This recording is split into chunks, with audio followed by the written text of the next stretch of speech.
In computer networks, we are taking chapter number 2, the physical layer.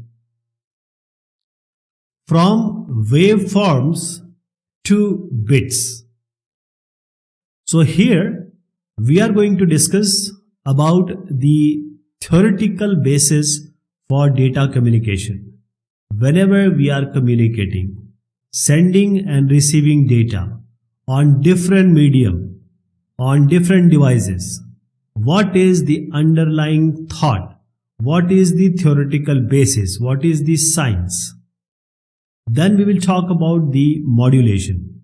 That is how to convert the analog waveforms to bits and vice versa. Finally, multiplexing.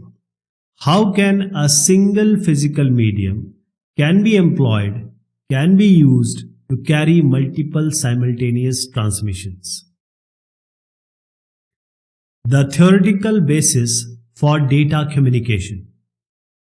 The whole idea or the story is, why do we want some science or theory for communicating? There are two computers, two devices. Computer number 1, computer number 2. We know that computer only understand binary digits, 0 or 1. Same for the computer number 2. But the transmission medium can be anything. It can be coaxial cable. It can be fiber optic. It can even be wireless medium. So the whole story is, these bits have to be sent on an analog medium, which is actually a wire, and this has to be converted back to digits on the receiver side. So how do we send the information? On a wire, electrical wires, electronic wires. So we have, in electronics, electrical, we have voltages and currents.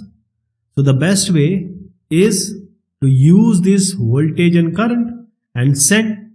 But voltage is a specific value and voltage can change according to time.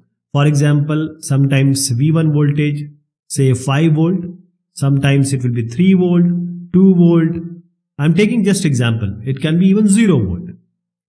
So how to vary this volt, how to change these voltages and consequently the current.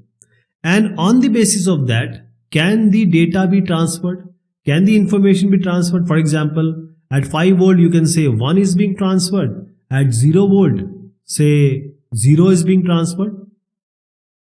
So if at all it is possible that this voltage and current that can be thought or can be represented in the form of a function, a single valued function, because voltage is changing with time. So the function, that is the voltage or a current function, changing with the time. So we know that function is what? Fx. X is the variable which changes. It's a variable. For example, if you have ax square plus b. Now when you have a function called ax square plus b, this is an example. Now this function, we are able to analyze it properly mathematically. So this will be a very good idea to model the behavior of the signal also in terms of this kind of or this way of expressing. Okay, so we will try to demonstrate or write it in the form of a function, time varying function. Fourier analysis or Fourier analysis. In the last R is sometimes not spoken, it's Fourier analysis.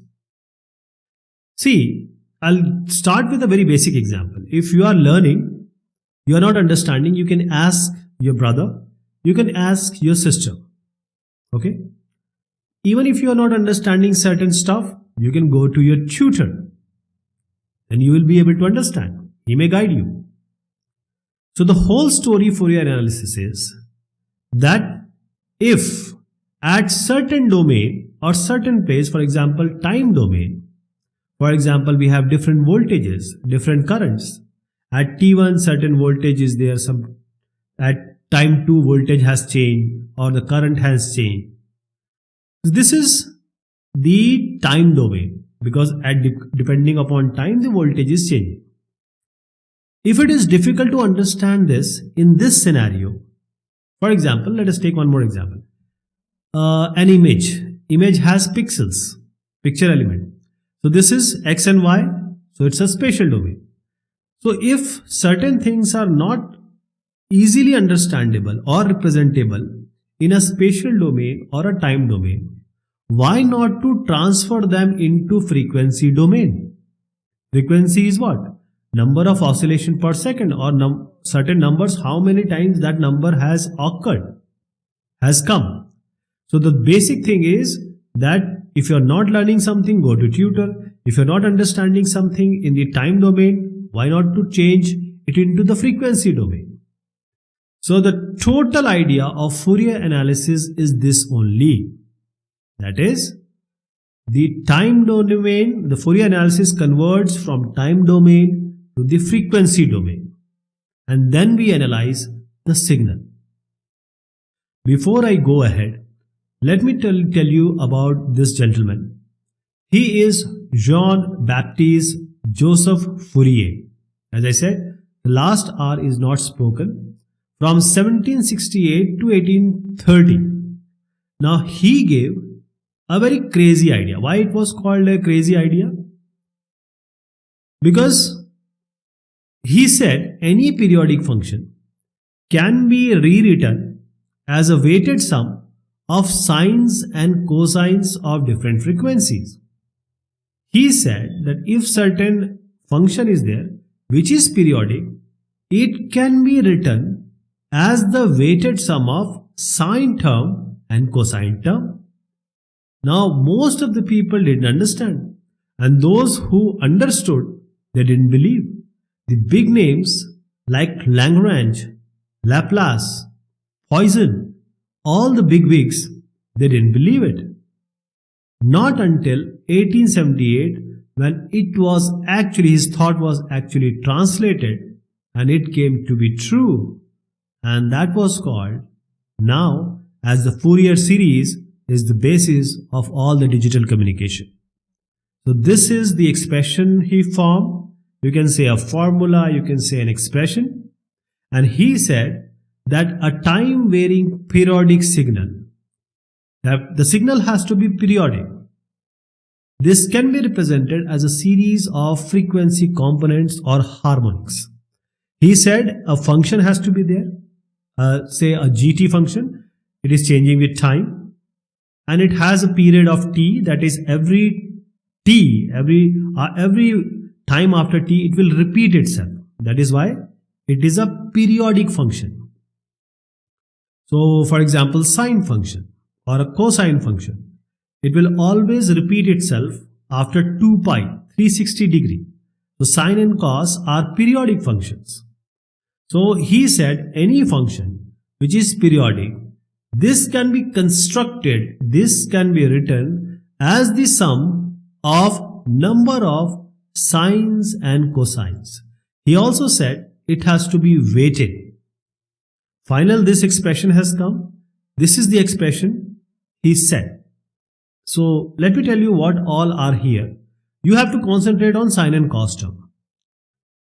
The sine term is there. What is the weight? A sub n. The cos term, what is the weight? B sub n. And what is the constant term? C by 2. Now the f here is as I said, it has to have a time period. It is a periodic function. So frequency is number of oscillation per second. Frequency is 1 by time period. This is the fundamental frequency of that particular function. An and Bn, these are sub. These are the sine and cosine amplitudes. You can also call it as, in a normal mathematical terms, coefficients. So you say here An and Bn, these are the sine and cosine amplitudes of the nth harmonics. They are not just harmonics, they are the terms. We call it harmonics here. Basically, you will put n equals 1, that will be first harmonic, n equal to 2, next harmonic, like this. And what is the constant? C is the constant. This will just determine the mean value of the function. Normally, whenever we derive something, we always think that everything is from the origin. But this constant has been added to experience the real life term. Okay. Now, let me just write here any term. Say 5 sine, I am writing just theta. 5 sine theta plus 12 cos theta. So this is the weighted sum of sine and cos. What is the weight of sine? 5. What is the weight of cos? 12. This can be your first harmonic if you put n equals 1. Let me say that if I am putting n equals 2, it just can become 12 sine theta plus 13 cos theta. I am just taking random expression. So these are harmonics. 12 is the weight, 13 is the weight, 12 is weight for sine theta, 13 is the weight for cos theta. And this kind of decomposition is nothing but the Fourier series. Fourier series. Now this is the expression Fourier has given. Now the question comes, how to find out this an and bn, all these are subscript, an, bn, and what is the constant term? So Fourier, he also gave us the expressions for these three constants. From Fourier series, the function can be reconstructed and vice versa. So this gt or any function you take, we are taking function as gt, which is our periodic function. We'll take an example also. So from Fourier series, the function can be reconstructed, and please note the sigma or the addition is from 1 to infinity.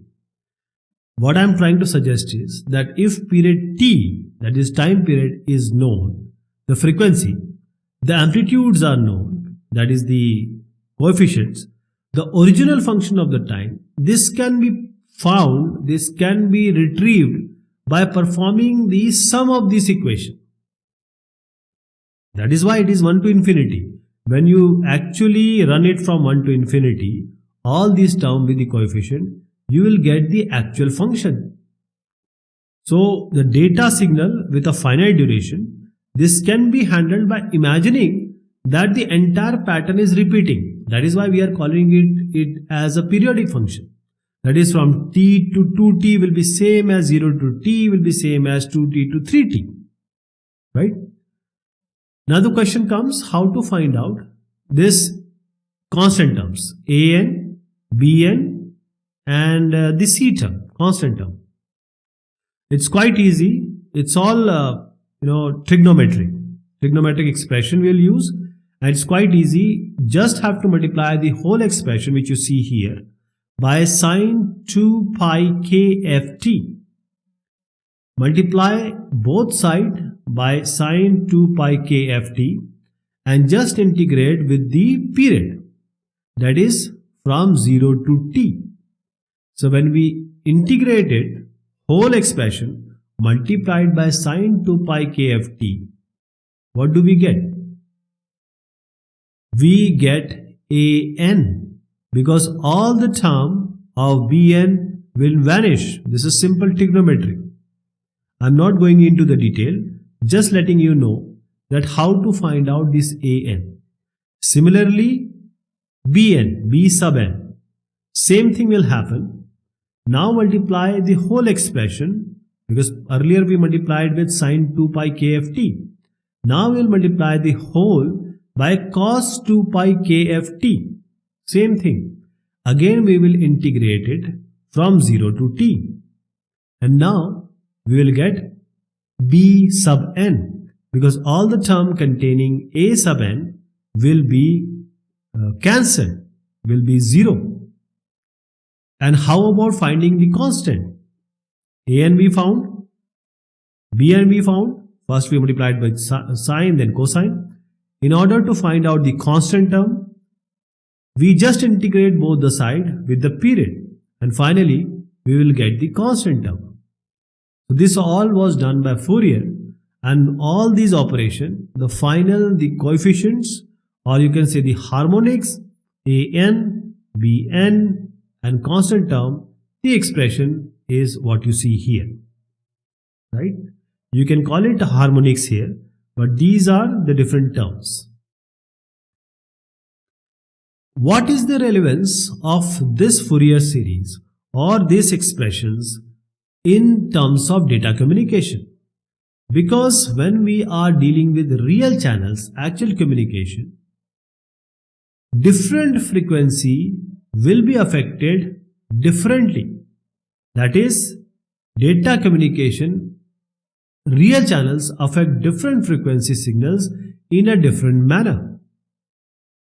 For understanding this, let us take an example, and we will take an example of actual transmission of bits. For example, you are trying to transfer, say, a character B. Now the ASCII character B we want to transmit. We know that the ASCII value of small b is 98. So we will encode it in a 8-bit byte. So that will be 011000010. I'll just try to calculate and tell you that this is 98. So this is 2-bit and this is 32, 64. Now I just add 64 plus 32 plus 2, you get 98. So this is what we want to send. This is a proper bit pattern, and the whole idea is this bit pattern has to be in the formation of sine and cos. We have to send and we have to retrieve as well. So this is the actual binary signal which we want to send. Okay, this is computer is transmitting, a digital device is transmitting, and it is nothing but just a voltage. Please remember, it is just voltage. So what will be the Fourier analysis? What is the Fourier analysis result? So the coefficient, that is the A sub n, B sub n and constant will come like this. Now how do we get this? This is a very big question. I'll just give you a basic hint. How do we get this an and bn? It's a another science or aspect of mathematics that will take a long time, but I'll just give you an idea. How do we achieve these expression an and bn? So first of all, you have to understand we are dealing with 8 bits here. So let me write bit here 0 1 1 0 0 0 1 0. These are 8 bits. We are trying to send B. Now what are the constants? An, Bn and Cn. The constant is, the expression is, the formula is n by 4. N is the number of ones in the byte, regardless of the position. So how many ones are there? 1, 2, 3. 3 ones are there. So 3 by 4. You got the constant? Now let us come to An and Bn. We already have a formula. An is 2 by t integration 0 to t gt sine 2 pi nft dt. Same for Bn. Now the function is gt. This is 8-bit. So I am going from 0 to 1, 1 to 1, 1 to 0 like this. So from 0 to 1 we can easily assume that this is a piecewise constant function. What I am trying to say here is that we have to find out gt. What is the gt?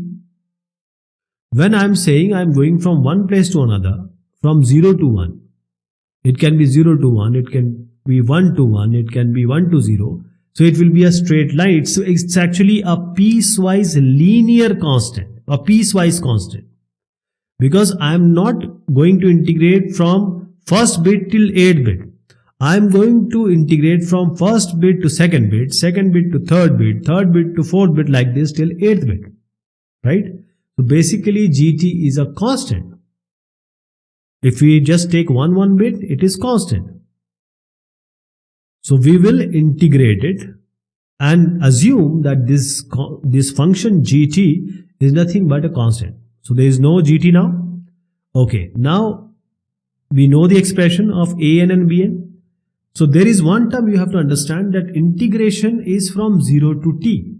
But this is for whole time period. But we are talking about 8-bit. So how to divide this 8-bit into time period?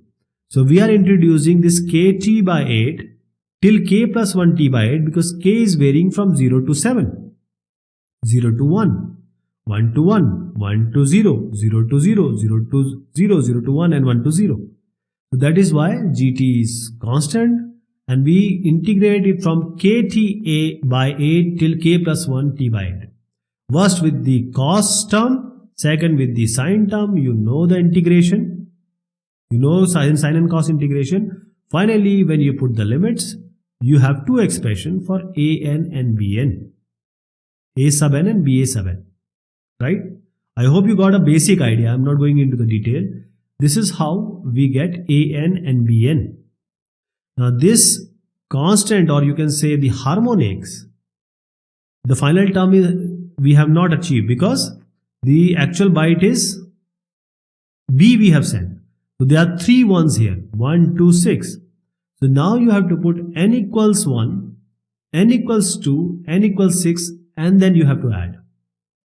So put 1, n equals 1 in both. I'm just telling about B and say k equals 1, you have k equals 1, not n, k equals 1, k equals 2, k equals 6. And then you add them. Finally, you will get the actual harmonic or the coefficient or the Bn term. Similarly, you will do it for the other one, you will get the An. So this is how this has come. I hope you got the idea. Now we have got this A, B and C, that is the coefficients and the constant. These are nothing but the harmonics also. But how to represent these in terms of actual value?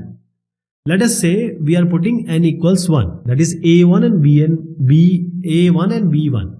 So when we are putting n equals 1, this is the first harmonic. So A1 we are finding, A2 we are finding, we are squaring it and adding it and taking under root. That is the root mean square amplitude. So the root mean square amplitude, this is the first harmonic which you see in the figure also. Now let us take n equals 2 in A and Bn. Now when you put n equals 2, then you will square them, add them, take the square root. So let me show you here. This is the A1 plus A1 square plus A2, A1 square plus B1 square under root. This is the first harmonic. Second one is A2 square plus B2 square under root. This is the second harmonic. Okay. So the square of these values which I just told you, they are proportional to the energy transmitted at the corresponding frequency, at different frequencies, right? No transmission can transmit signal in any channel without losing some power. Without losing power, it is impossible. So if all the Fourier components, which we are calling it as A and Bn, they were equally reduced, the resulting signal will only be reduced in the amplitude, but they will not be distorted. They will not be distorted. The shape remains same.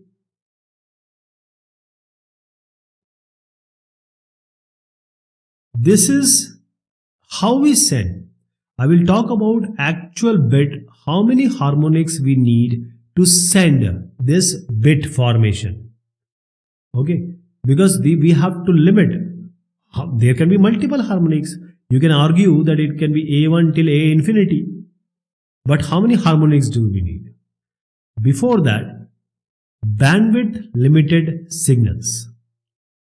Now what happens? This is an unfortunate thing that all the transmission facilities, they will minimize or diminish different Fourier components by different amounts. So they will introduce certain distortion. All the Fourier components, because different frequency will be affected differently. Usually, if you take for a wire, the amplitudes are transmitted mostly unreduced from 0 till certain frequency. Some frequencies say f sub c. That is, you can just say 0 to some frequency, it will be transmitted. All the frequencies which are above this f sub c will be cut off. Or you can say above this cutoff frequency will be attenuated. So we are sending certain thing, there is certain frequency range from 0 to say f, but for some of the frequency will be attenuated, only 0 to f will go. So the width of the frequency range which is transmitted without being strongly attenuated is called the bandwidth. I hope you got the idea. We are sending it, but there is certain range only that will go, because that will be only possible to go, other will be attenuated. So bandwidth is this one, the width of the frequency range transmitted without being strongly attenuated is the bandwidth. But in practice you see this cutoff is not very sharp, which I just explained. It is not very sharp. Actually the quoted bandwidth, as I said, 0 to frequency, this 0 to frequency, what is that frequency FC? This frequency is at which the received power has fallen by half.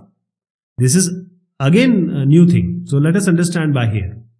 I am trying to show certain diagrams here, and you will know later why this minus 3 dB is there, because this is where the cutoff happens. This is the cutoff frequency. But right now you just have to understand that in order to determine the bandwidth of the signal, we have 20 log 0.707 and 10 log 0.5.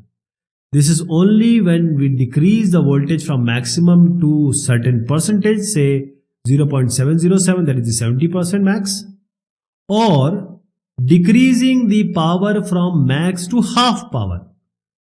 Forget about everything, just understand that the quoted frequency, which is the bandwidth from 0 to frequency, and which frequency? The frequency at which the received power has fallen by half.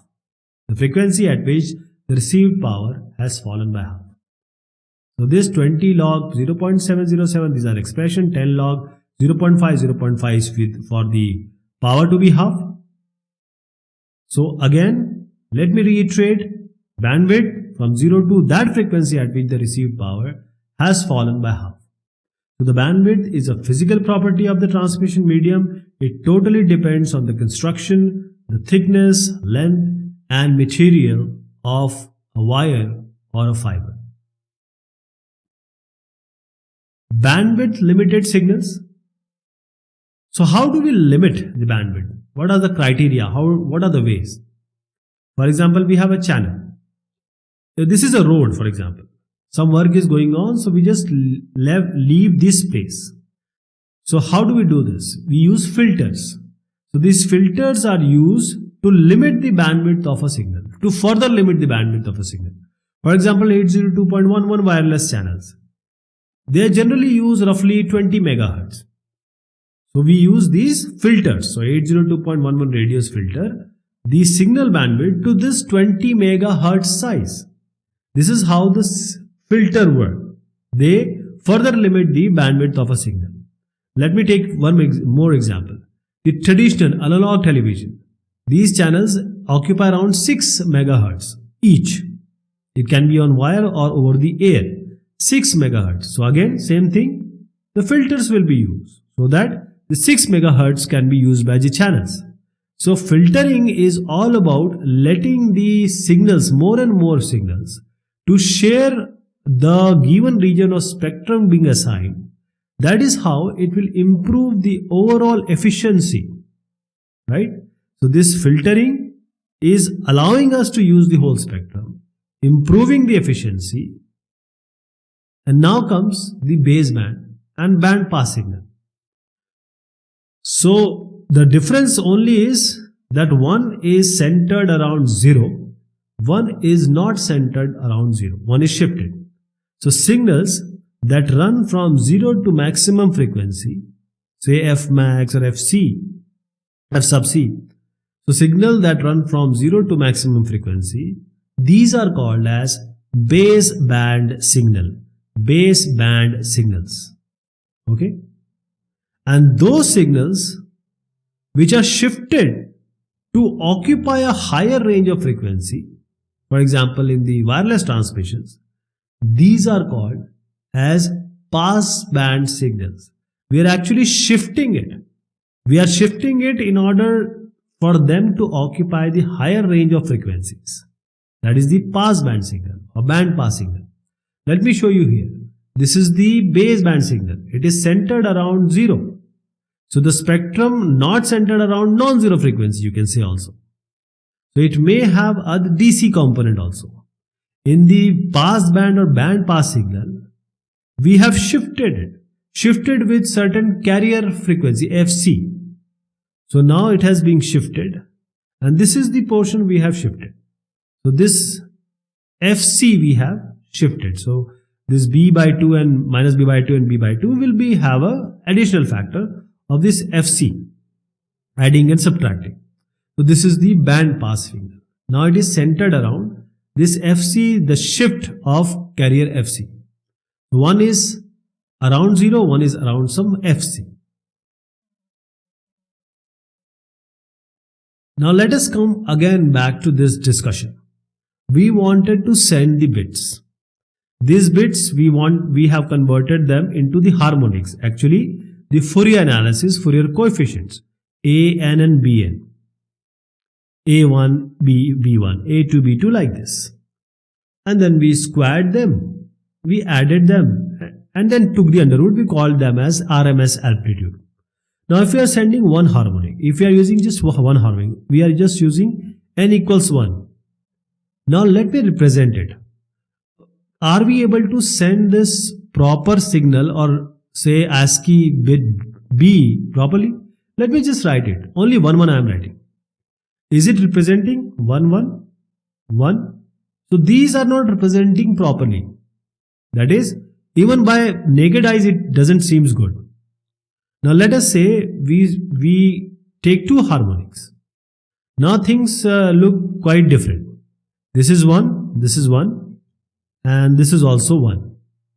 Somewhat good. But still, what about this? It is not able to represent properly. So we have to increase the harmonic. Let me go to 4 harmonics now. N1, N2, N3, N4. Now 1, 1. We have to see the zeros also. So this is 1, 1 is quite good represented. But the 0, I don't think it is represented properly.